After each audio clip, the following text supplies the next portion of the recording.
Section 1. You will hear a conversation between a customer and an agent at an art academy. First, you have some time to read through questions 1 to 4.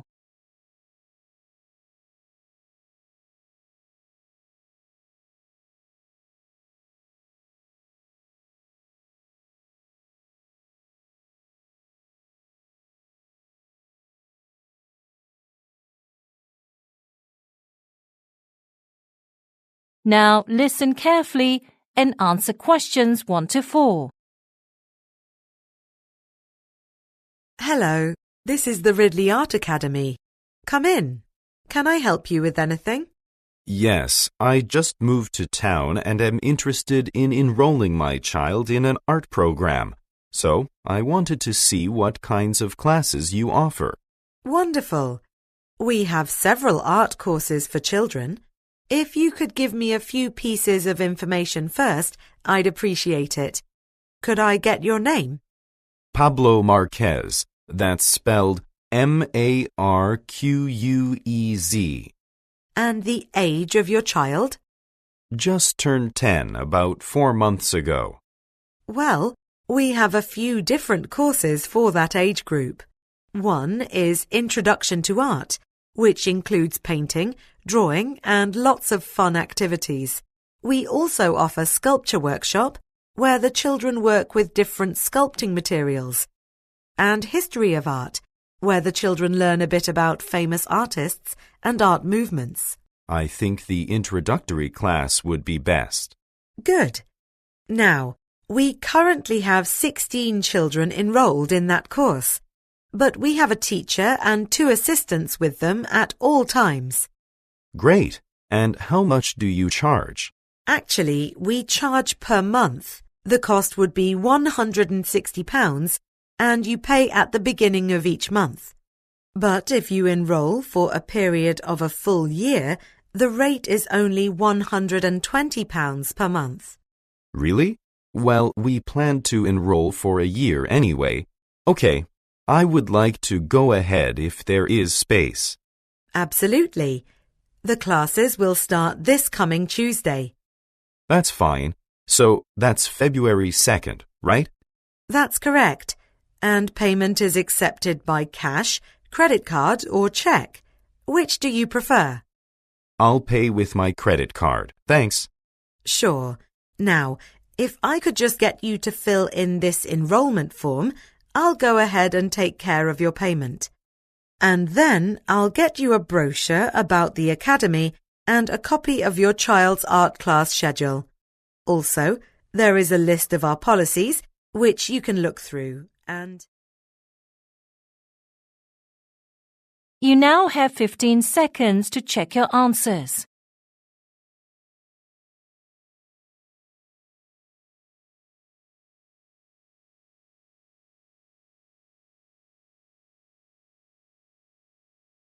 Section 1.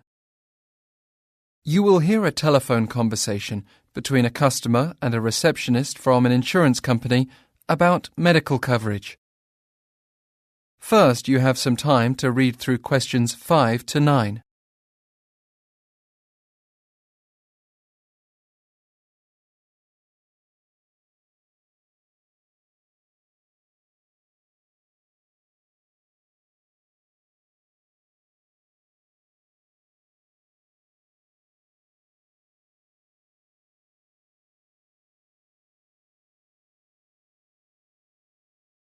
Now listen carefully and answer questions 5 to 9.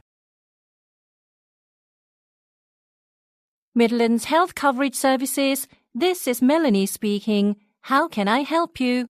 Hi, I'm planning to study abroad in Spain for September and October this year, and I'll need medical insurance. Certainly, I can help you. First, if you don't mind, I'll need to get some information from you. Could I first get your name and postal address, please? Yes, it is Adam Harker, and I'm at 48 Bixteth Street in Liverpool. That's Bixteth. Uh-huh. What is your postcode? It is L34EW. Oh, and I'll also need your home phone number.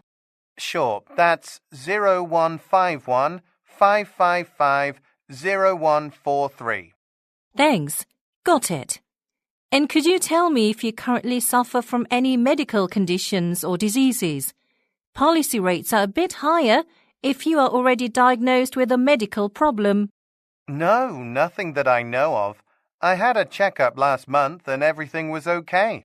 Great. Well, we have a policy for those studying in continental Europe. Oh. It's a student policy for those aged 17 to 25. And it is for basic coverage and costs £88 per month. However, dental work and medication are not included. We also have comprehensive plans that cover everything, but they cost more. I'm 27, so I am not eligible for the cheaper plan.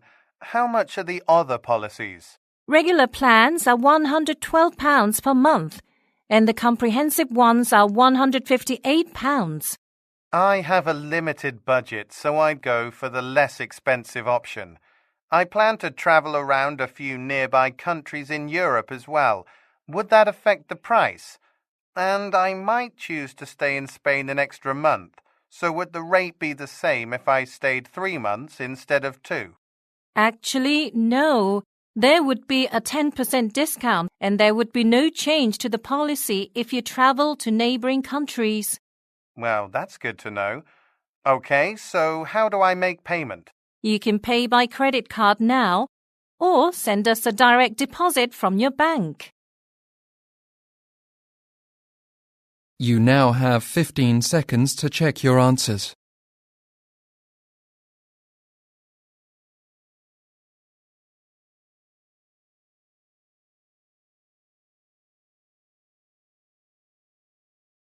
Section 2.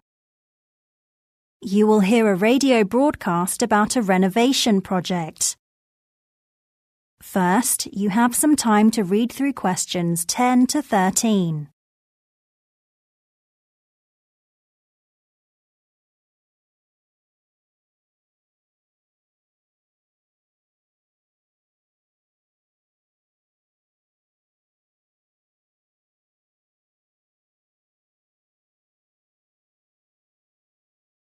Now listen carefully and answer questions 10 to 13.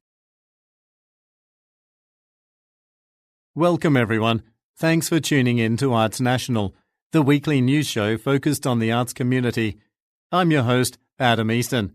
Our top story this week is that Auckland will be celebrating the reopening of one of its oldest theatres, widely seen as a push to revive stage entertainment in the city. After a nearly 20-year wait, the famed Queen's Theatre will once again open to audiences. The entertainment structure was originally built in 1857. What was the purpose of the facility at that time? Well, it ran stage plays and, later, movies, as well as live performance. But the theatre was forced to close in 1972 when attendance started dropping. Audiences were staying home and watching television, and the theatre was unable to stay in business.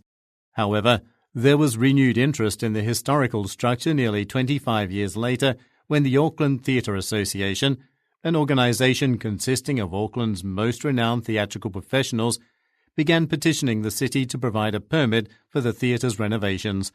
It was granted in 1998, and a local construction crew began work to restore the theatre to its original condition.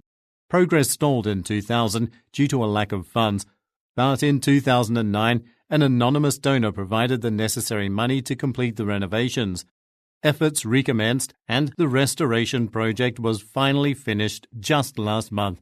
According to Michelle McCall, director of the Auckland Theatre Association, their hope is that the reopened Queen's Theatre will provide a space for community, creativity, and youth engagement. A special program will be held to celebrate the reopening this coming Saturday, including several short performances by theatrical troupes. And then our first scheduled show, a dramatic play entitled Clear Path Ahead, begins on Monday.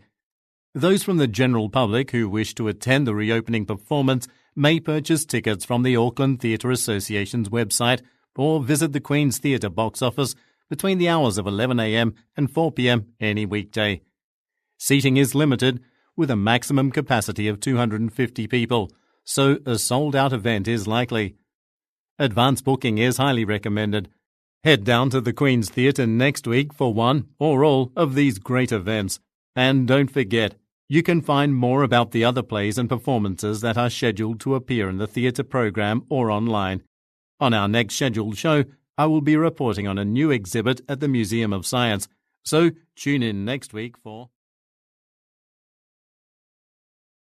You now have 15 seconds to check your answers.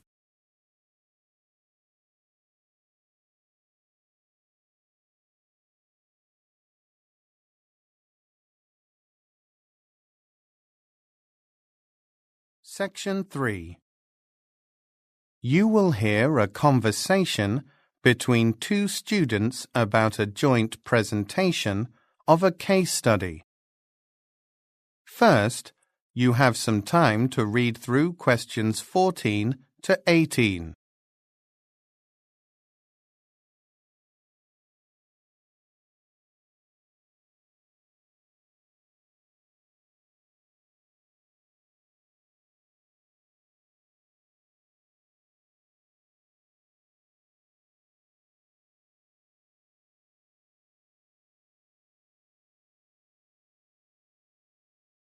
Now, listen carefully and answer questions 14 to 18. So, Kate, let's go over the content for our presentation on perceptions of women in executive roles. What will we do first?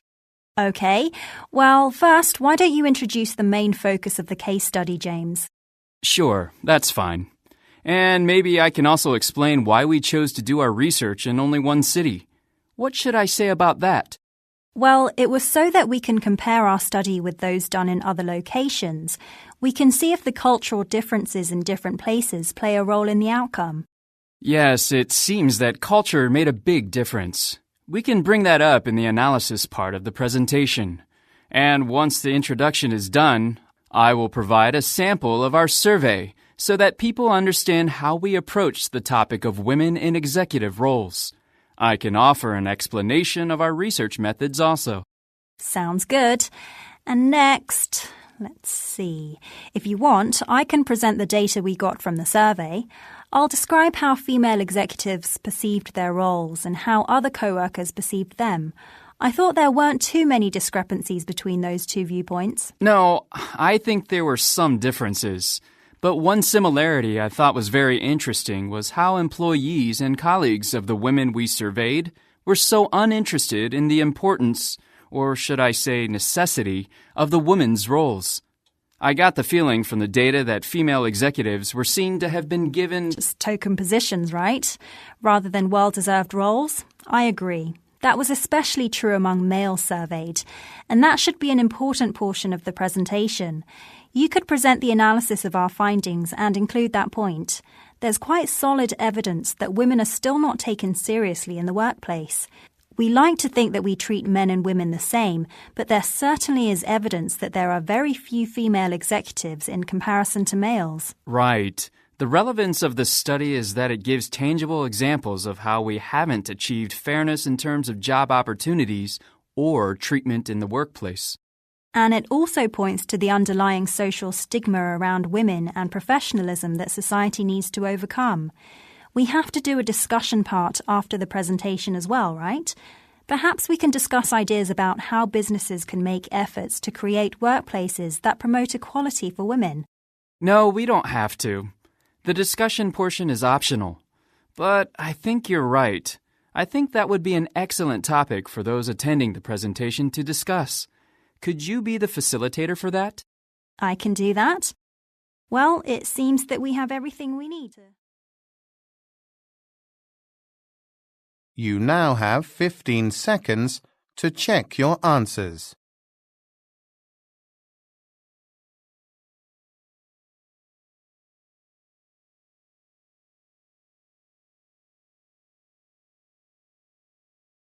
Section 4.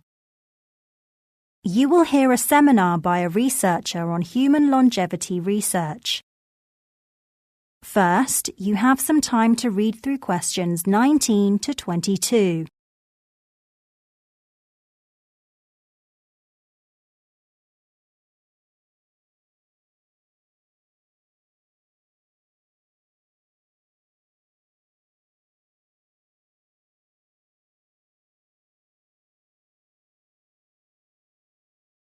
Now listen carefully and answer questions 19 to 22.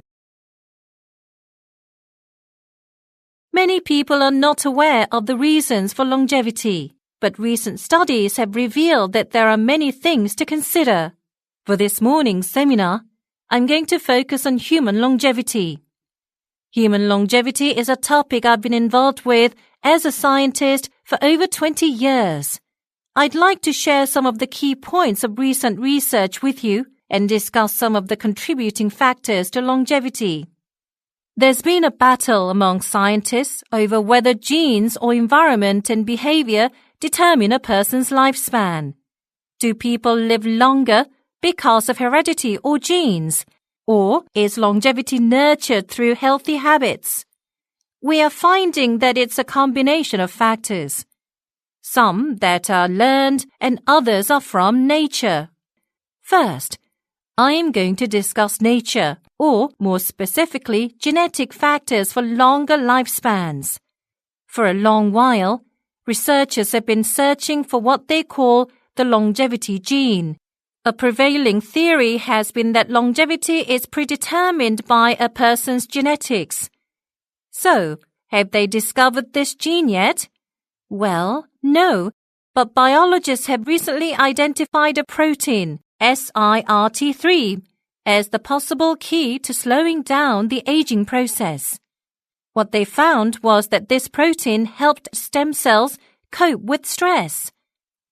But just months after the results of this study were released, another group of researchers published an article revealing several flaws in the study. Their strongest critique was that a molecular-level response doesn't necessarily translate into longer lives for people. Now, I'd like to talk about behavioral factors, or the nurture aspect of longevity.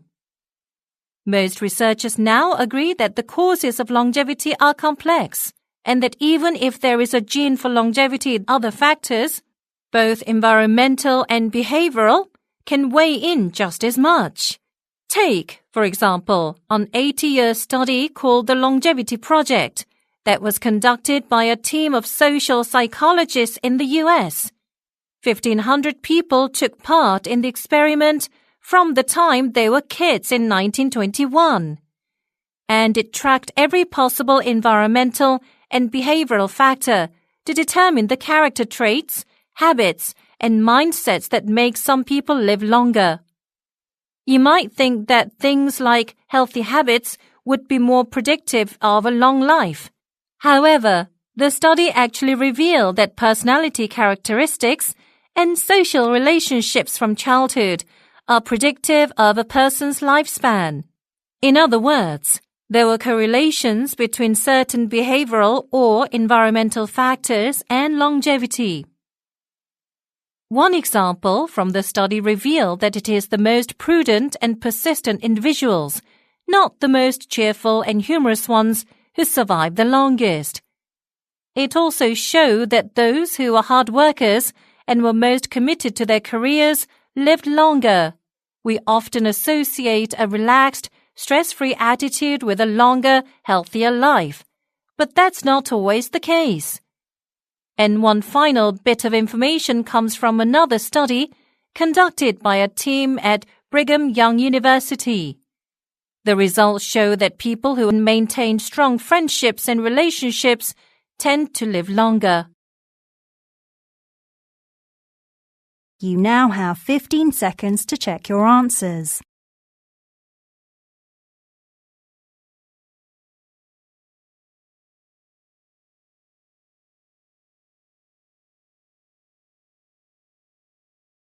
Section 4.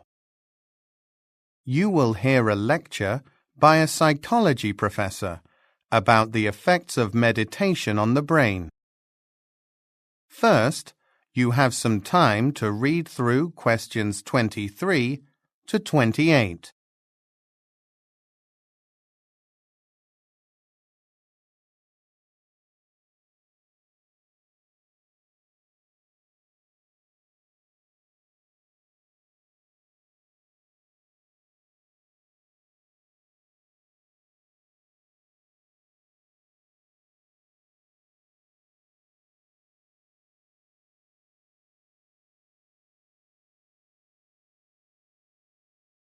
Now listen carefully and answer questions 23 to 28.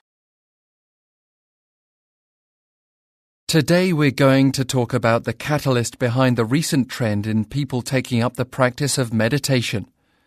Now, this particular trend is tied directly to an increasing amount of scientific research, which has shown the benefits of meditation. First, I'm going to explain how science measures meditation's effects on the brain, and then we'll look at some scientific studies. To start, it's important to remember that scientific studies of meditation's effects on the central nervous system are broken down into two categories.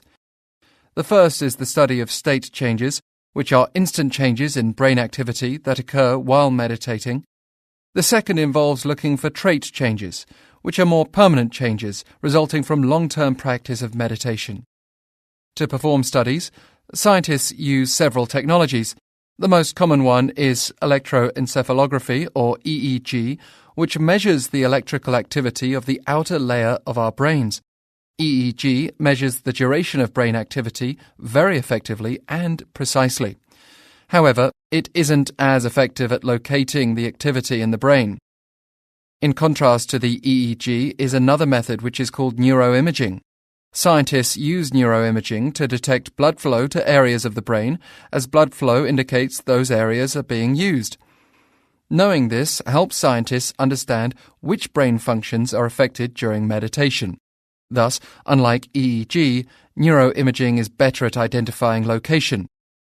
So, let's look specifically into some recent findings. There have been studies of those practicing vipassana, an ancient form of meditation from India. They indicated a lot of activity in areas of the cortex related to the ability to focus on an activity, and showed that meditators have improved control over their attention levels. They were less prone to being affected by noises or other distractions. Later, studies conducted on practitioners of ancient Japanese Zen meditation resulted in similar findings. It's also been discovered that meditators experience emotional states more powerfully than most people. In 2008, Antoine Lutz, a neuroscientist at the University of Wisconsin-Madison, did a study of emotional response during meditation. He tested subjects' responses to emotionally charged sounds during meditation. By using neuroimaging, he was able to see increased activity in areas of the brain related to emotional reaction. Now that I've discussed findings related to state changes, what about the longer-term trait changes?